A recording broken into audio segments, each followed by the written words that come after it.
Você já deve ter passado diversas vezes por esse texto, e eu quero, junto com vocês, observá-lo, a fim de que nós possamos retirar daqui algumas lições preciosas para a nossa vida.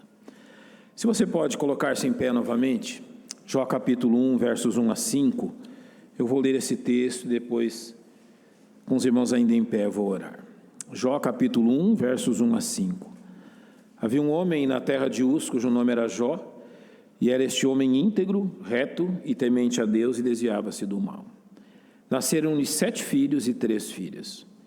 E o seu gado era de 7.000 ovelhas, 3.000 camelos, 500 juntas de bois e 500 jumentas. Eram também muitíssimos os servos a seu serviço, de maneira que este homem era maior do que todos os do Oriente. Iam seus filhos à casa um dos outros e faziam banquetes, cada um por sua vez, e mandavam convidar as suas 3 irmãs a comerem e beberem com eles. Sucedia, pois, que decorrido o turno de dias de seus banquetes, enviava a Jó e os santificava, e os levantava de madrugada e oferecia holocausto segundo o número de todos eles. Porque dizia Jó: porventura pecaram meus filhos, e amaldiçoaram a Deus no seu coração. Assim fazia Jó continuamente. Nosso Deus, nós te agradecemos pela tua palavra. Sem a tua instrução, estaríamos completamente perdidos nesse mundo. Mas é graças a Deus à revelação do Senhor mesmo, demonstrada na Bíblia, que nós sabemos quem tu és e o que o Senhor deseja de nós. Obrigado a Deus pelo exemplo de Jó, e nós confiamos que o teu Espírito Santo nos ajudará, iluminando o nosso entendimento enquanto observamos esta verdade. E é nesta dependência que nós oramos em nome de nosso tão grande Salvador, o Senhor Jesus. Amém. Podem se assentar, irmãos. Deixa eu primeiro dizer que o livro de Jó, ele trata de uma questão que não é exatamente a questão que nós vamos tratar. A questão maior do livro é uma resposta a uma questão humana, a questão do sofrimento. Então, a resposta de Jó é uma resposta a um pensamento não só daqueles dias, como que acompanhou a humanidade e acompanha a humanidade durante muito tempo, que dentro do nosso contexto é muito importante, porque o livro de Jó responde à questão: por que os justos sofrem? Por que uma pessoa que ama a Deus sofre? Era de se esperar que apenas os ímpios sofressem. E o pensamento daqueles homens, naqueles dias, dos amigos de Jó, e o pensamento que é esclarecido no livro, é que não são apenas os ímpios que sofrem, os justos também sofrem. E as razões apresentadas no livro de Jó demonstram isso. Porém, nós vamos encontrar nesse livro outras questões que nos são importantes. E essa questão da conduta de Jó com seus filhos, apresentada aqui nesses 5 primeiros versos, é algo que deve nos chamar a atenção. Possivelmente Jó viveu no período que nós chamamos de patriarcal, o período entre a chamada de Abraão e o ministério de Moisés. E provavelmente foi Moisés que escreveu esse livro. Provavelmente, nós dizemos isso porque tudo leva a indicar que sim, Moisés tenha sabido da história ou presenciado a história durante o tempo que ele esteve, os 40 anos no deserto de Midian. E foi ali, então, de onde Moisés extraiu esse contexto e essa história e a registrou num livro que então foi acrescentada à palavra de Deus. A cidade de Uz ficava ali no oriente da Palestina e era um local de grandes fazendas. Então esse é o contexto de vida de Jó e da sua família. E a Bíblia se refere a ele como um homem íntegro, ou seja, um homem que temia o Senhor. E essa palavra se desviava do mal, a ponto então que Jó rejeitava, apesar da sua condição de riqueza, Jó rejeitava as oportunidades para cometer pecado, e isso devido à sua atitude de temor. Mas o que eu quero observar com vocês está mais no verso 5. No verso 5, a Bíblia usa uma expressão dizendo que Jó oferecia holocaustos. Holocaustos aqui são ofertas queimadas, não é? Em expiação ao pecado, que deviam ser completamente queimadas no altar. E quem você encontra oferecendo holocaustos nesse período patriarcal? Por exemplo, antes de Abraão, você encontra Noé fazendo isso. Depois, Abraão, Isaque e Jacó faziam isso. ou seja, ofereciam sacrifícios junto das suas famílias e pelas suas famílias. Então esse holocausto, ele tem o sentido de trazer a Deus, de fazer subir, de elevar, de aparecer diante de Deus aquilo que eles estavam fazendo. Então era um costume dos patriarcas, dos chefes de família, e isso é relatado na Bíblia, oferecer holocaustos pela sua família, e Jó está dentro desse contexto. Agora, qual é a função, o objetivo disto? Na lei, oferecer sacrifícios era um ofício do sacerdote, e sacerdote tem o sentido de alguém consagrado, e se liga aqui a ideia de salvação. Então o princípio estabelecido nesses sacrifícios era o mesmo dado por Deus aonde? No Éden, e que é refletido em Hebreus 9:22, que reflete o pensamento de Deus ao oferecer sacrifícios no lugar de Adão e Eva no Éden. E quase todas as coisas se purificam com sangue, e sem derramamento de sangue não há remissão. Então eles estavam cumprindo algo que Deus havia ordenado. Ao oferecer sacrifícios pelos seus filhos, Jó estabelece aqui realmente uma atitude por parte dos pais que faz bem a nós entendermos e praticarmos. Talvez você não tenha filhos, ou talvez seus filhos já cresceram e saíram de casa. Talvez você tenha os seus filhos já grandes, mas estão em casa ainda, ou ainda são pequenininhos, você está criando eles. Eu creio que em qualquer dessas circunstâncias, o pensamento e a atitude de Jó nos ajuda muito a sermos uma bênção em meio às pessoas a quem nós convivemos. Ou seja, a mesma atitude de Jó pode ser tomada até com pessoas que não são nossos filhos, mas os quais nós nos preocupamos em relação à condição espiritual deles. A grande lição de Jó é que Jó estava atento à condição espiritual dos seus filhos. E nós precisamos observar isso e entender como isso se aplica e como isso se dá dentro desse contexto de Jó e também dentro do nosso contexto. Primeiro, a gente pode observar que Jó tinha uma motivação em relação a isso.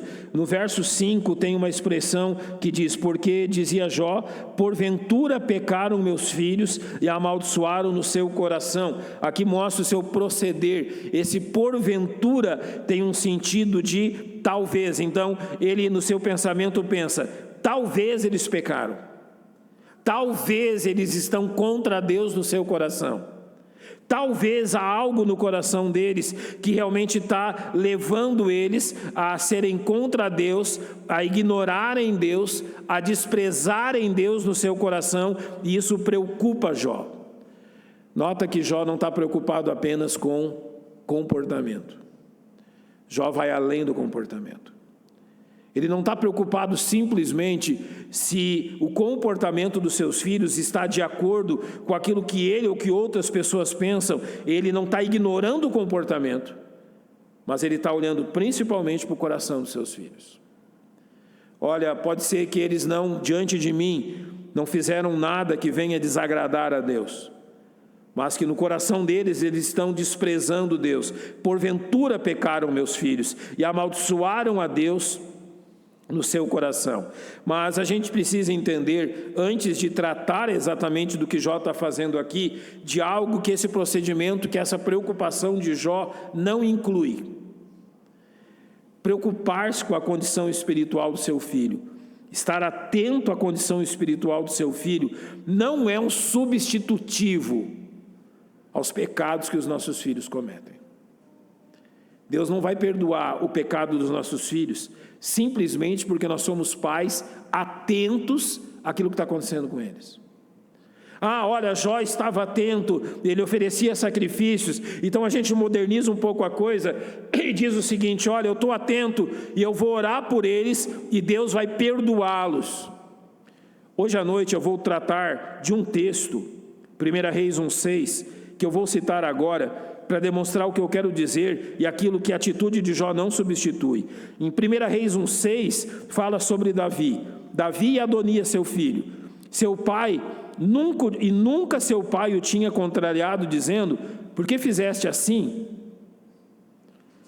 Nós vamos entrar mais profundamente nessa questão hoje à noite, Mas aqui fala algo surpreendente sobre Davi. Davi nunca tinha repreendido Adonias. Davi nunca falou com seriedade real a Adonias. Eu preciso dizer a você que se preocupar com a vida espiritual do seu filho e orar por ele, não substitui a repreensão. Se você acha então que vai ter menos problemas simplesmente orando por eles, fechando seus olhos, você está fazendo a coisa certa, está orando por eles, mas a coisa não vai apenas até aqui. O caso de Jó não é esse. Ele diz talvez. O caso de Davi com Adonias era bem outro. E o caso então do sacerdote Eli, que eu também vou citar à noite, é bem claro nisso. 1 Samuel 3, 11 a 13.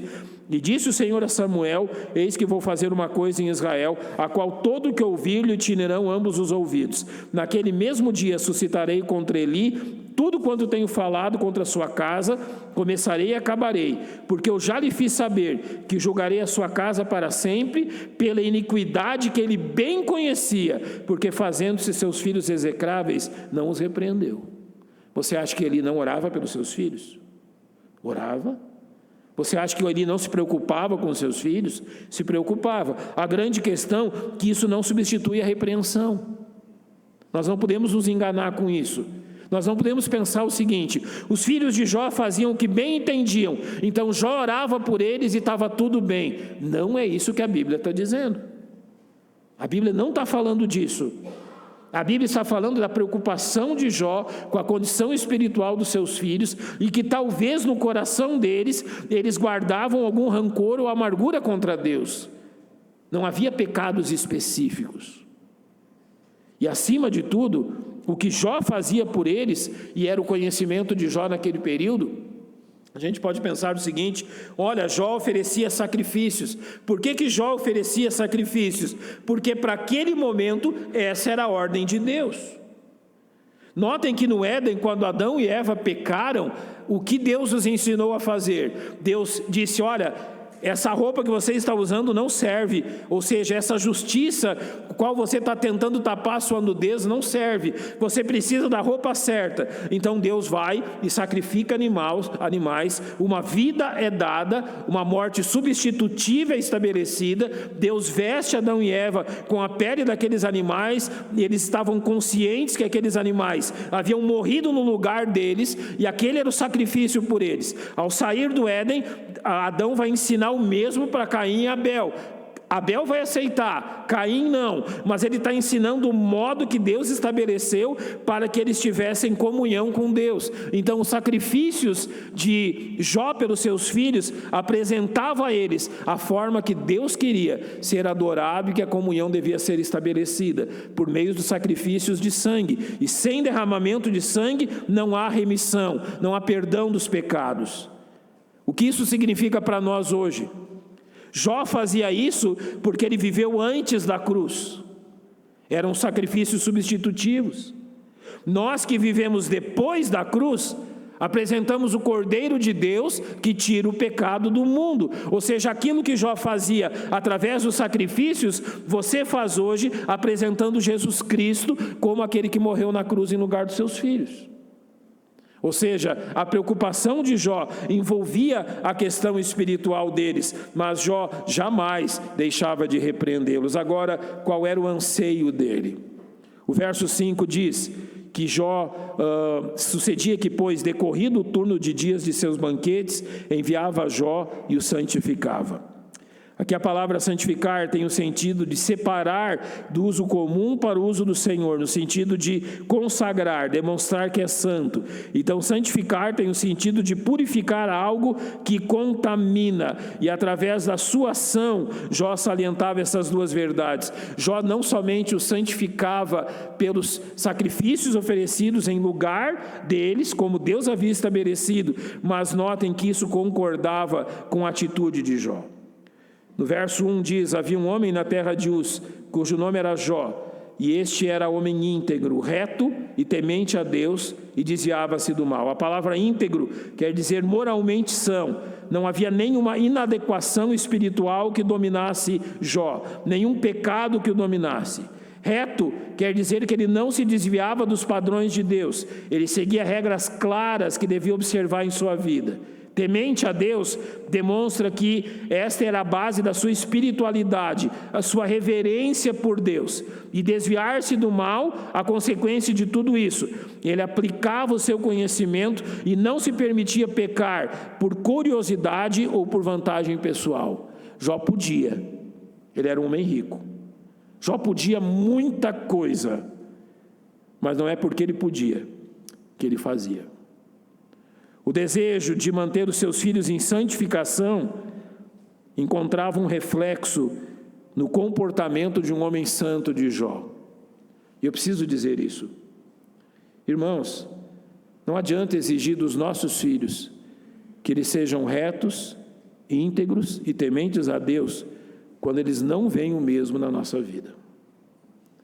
Você não pense que o caso de Jó se deu, olha, realmente ele oferecia sacrifícios, ele fazia tudo que ele podia. Tudo que ele podia incluía ser exemplo para os seus filhos. Os sacrifícios estavam realmente reforçados por aquilo que era visível na vida de Jó. Eu li uma vez uma frase, e concordo com ela, de um filho dizendo ao seu pai: olha, as suas atitudes falam tão alto que eu não consigo ouvir o que você está dizendo. Eu ouço as suas palavras, mas a sua atitude contradiz tudo o que você diz. A pregação de Jó concordava com a vida de Jó, e aquilo que ele fazia, a ação dele salientava algo que nem Jó, nem a sua família eram como as demais. Eu fui criado pela minha mãe. Meu pai havia se afastado da igreja, mas minha mãe sempre foi fiel a Cristo. E eu lembro muito de uma frase que eu sempre ouvi da minha mãe, quando eu pedi a ela para fazer algo que os outros meninos da vila também faziam. Mãe, eu quero fazer isso, eu quero faltar à escola dominical, porque o nosso time vai jogar domingo de manhã. Qual era a resposta? Às vezes nem tinha resposta, não precisava nem responder. Era só teimosia minha querer saber. E eu ficava indignado com aquilo, eu falava para ela: mas por que não? Todo mundo vai. Você já sabe a resposta. Você não é todo mundo, você esqueceu. Jó sabia que a família dele não era todo mundo. Jó não se dispôs a copiar o que estava lá fora, o que era demonstrado pelas pessoas fora da sua família. Jó podia fazer isso. Notem que no verso 3, ele diz que ele era dono de 7.000 ovelhas, 3.000 camelos, 500 juntas de bois, 500 jumentas, tinha muitíssimos servos, de maneira que este homem era maior do que todos os do Oriente. Literalmente, numa visão mundana, não seria estranhar que a conduta da família de Jó fosse atingida pela abundância em que eles viviam. Provérbios 11:28 diz: aquele que confia nas suas riquezas cairá, mas os justos reverdecerão como a folhagem. Ou seja, Jó podia confiar nas suas riquezas. Eles podiam fazer isso, mas ele tinha dentro dele uma responsabilidade muito maior, a responsabilidade de não pecar. E ele não pecou enquanto houve abundância, e não mudou a atitude quando ele estava no lixão da cidade, sofrendo tudo aquilo que ele sofreu. O coração dele não se desviou. E a ação dele, então, reconhecia quem era a sua família. Literalmente, ele não era um homem iludido, ele sabia da sua condição e da sua família, e por isso ele diz no verso 5: porventura pecaram meus filhos e amaldiçoaram a Deus no seu coração. A preocupação de Jó o levava realmente a atingir, a preocupação com o estado espiritual dos seus filhos, levava ele a uma seriedade tal, que ele tinha condições de fazer determinadas coisas, mas ele não fazia. Suas escolhas são assim também. Sua preocupação com o estado espiritual dos seus filhos te leva a praticar o verbo não. Eu sei que não é um verbo, não é? Mas estou dizendo a ação de dizer não.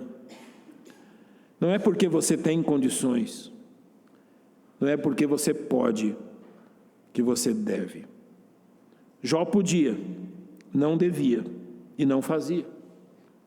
E o seu exemplo como um homem temente a Deus, era observado pelos seus filhos e era seguido pelos seus filhos. Sua preocupação espiritual ia muito além do comportamento, mas atingia também o coração e olhava para algo realmente muito valioso, o estado eterno de seus filhos. Você já percebeu isso? Lá no céu, nós não encontraremos nada do que possuímos nesse mundo. Seu belo carro, sua bela casa, sua boa fazenda. Nada. Quando você entrou pela porta estreita, passou apenas você. Você não levou um palito de dente junto. Se há algo menor que um palito de dente, mesmo assim você não levou. Pela porta estreita você passou nu e sozinho, todo arranhado e lanhado, porque passar pela porta estreita não é fácil. Deixamos tudo do lado de cá, e nada daquilo que está aqui adentrará a eternidade. Mas das coisas que dizemos nossas, que na realidade nenhuma delas é, a única coisa que podemos encontrar do outro lado na eternidade são o quê? Os nossos filhos. Nada mais. Você não encontrará nada que você considera seu nesse mundo na eternidade. Eu sei que os filhos são do Senhor, e nós julgamos que durante esse tempo estão debaixo da nossa responsabilidade, mas eles são a única coisa que consideramos nossa, ou que vem de nós, que um dia nós encontraremos lá no céu. Jó sabia disso. Por isso, nos versos, por exemplo, 18 e 19, quando diz assim: estando ainda este falando, veio outro e disse: estando teus filhos e tuas filhas comendo e bebendo vinho em casa de seu irmão primogênito, eis que um grande vento sobreveio da além do deserto, e deu nos 4 cantos da casa, que caiu sobre os jovens e morreram, e só eu escapei para trazer-te a nova. Agora Jó, apesar de todo o seu esforço, de todo o seu cuidado, e de toda a sua boa intenção, ele não pode impedir a maior dor que um pai pode sentir nesse mundo. A própria ciência concorda que não há dor maior, mental, emocional e física, que um ser humano pode sentir do que a morte de um filho.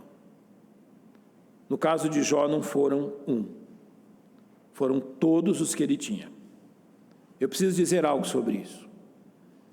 Talvez você pense que toda a sua preocupação e cuidado com seus filhos impedirão que algo como isso lhes aconteça. Não é isso que Deus fala na sua palavra. E não é isso que nós vemos no exemplo de Jó. Sim, irmãos, nós como crentes, e eu conheço N pastores que já passaram por isso também, podemos sofrer a perda de nossos filhos. E isso não quer dizer que aquilo que Jó fez foi inútil, ou não quer dizer que aquilo que Jó fez não serviu para nada. Muito pelo contrário.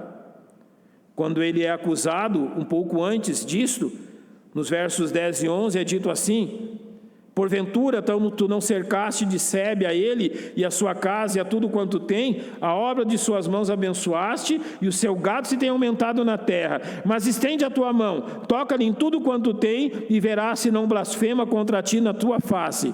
A atitude de Jó para com Deus não mudou, mesmo com aquilo que aconteceu com seus filhos. E por que não mudou? Porque as preocupações e a atitude de Jó tinham um alvo certo: a eternidade. Qual é a maior preocupação de um pai com os seus filhos? Eu sei que nós devemos nos preocupar com saúde, com educação, com uma porção de coisas, mas a primeira e absoluta delas é com a eternidade da alma de nossos filhos. Se você está mais preocupado com outras coisas que não com a relação deles com Deus, está faltando algo muito sério. Se a sua primeira oração não é pela salvação de seus filhos, você ainda não entendeu o que é ser pai.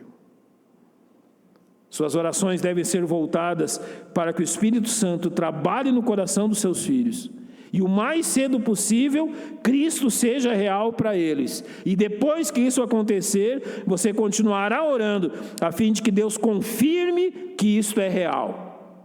Sim.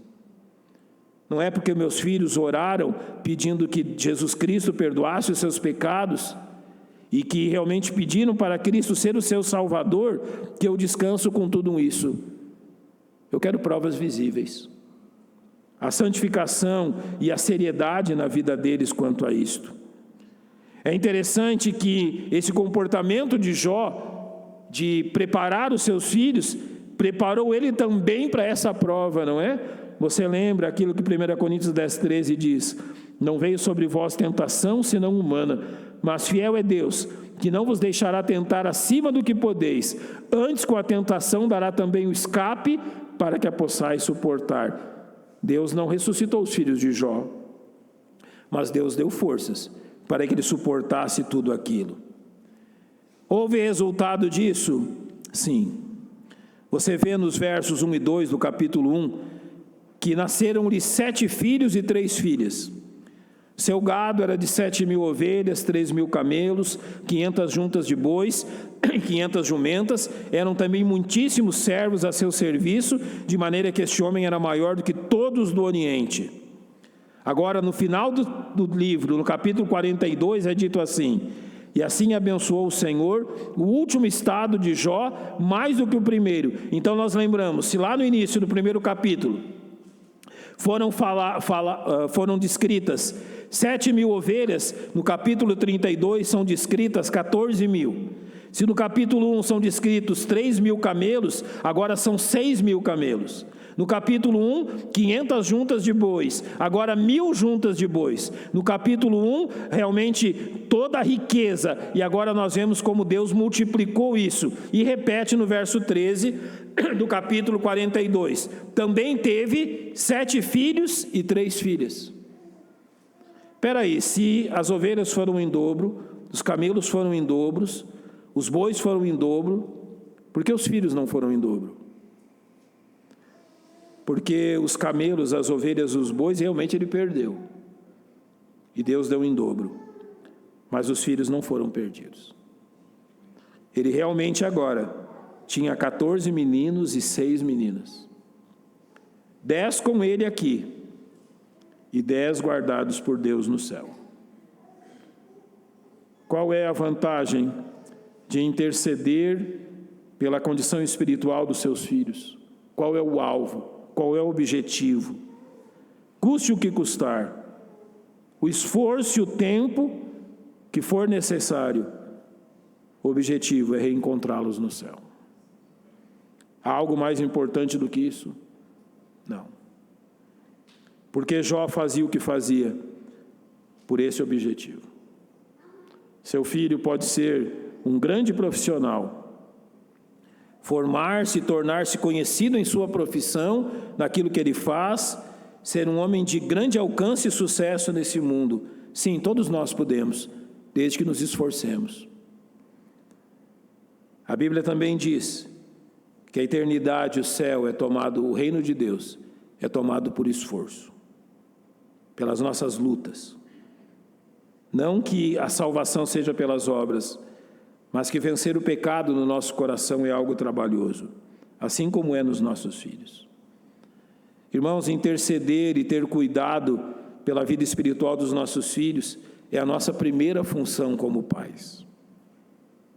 Sim, se preocupe com todo o restante, mas sem jamais tirar isso diante de seus olhos. Tudo isso, todo o restante é importante e bom, mas a mais importante e essencial é que eles conheçam a Jesus Cristo.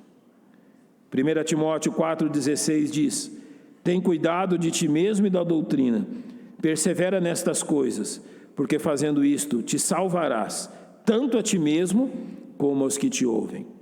Ele disse isso a Timóteo, em relação àqueles que estavam ao redor dele: tem cuidado de ti mesmo e da doutrina. Jó tinha cuidado da sua própria vida e em transmitir o que Deus queria. Jó perseverou nessas coisas incessantemente. E o que ele conseguiu? Ele foi salvo e sua família também. Então não desperdice isso. Traga os seus filhos à igreja, ore por eles. Não estou dizendo aqui que isso vai eliminar as dificuldades e lutas, Eu estou dizendo que é muito melhor lutar ao lado de Deus do que contra Ele. É muito melhor ter Deus ao seu lado, rogando as suas forças, do que você ser contra Ele. Acima de tudo, talvez você olhe e diga: meus filhos não estão na igreja, ou algum deles não está na igreja. Eles estão ainda aqui neste mundo? Há esperança. Há esperança. Jamais desista de orar por eles. Em Goiânia, eu sempre cito isto, que nós temos grande compaixão de filhos de nossa igreja que oram pela salvação de seus pais. Temos grande compaixão de pais que oram pela salvação de seus filhos. É aqueles que nós mais aprendemos a amar nessa vida. Então jamais deixe de orar e jamais deixe de buscar a Deus, pedindo por seus filhos, se caso ainda eles não são salvos ou não estão em comunhão com Deus.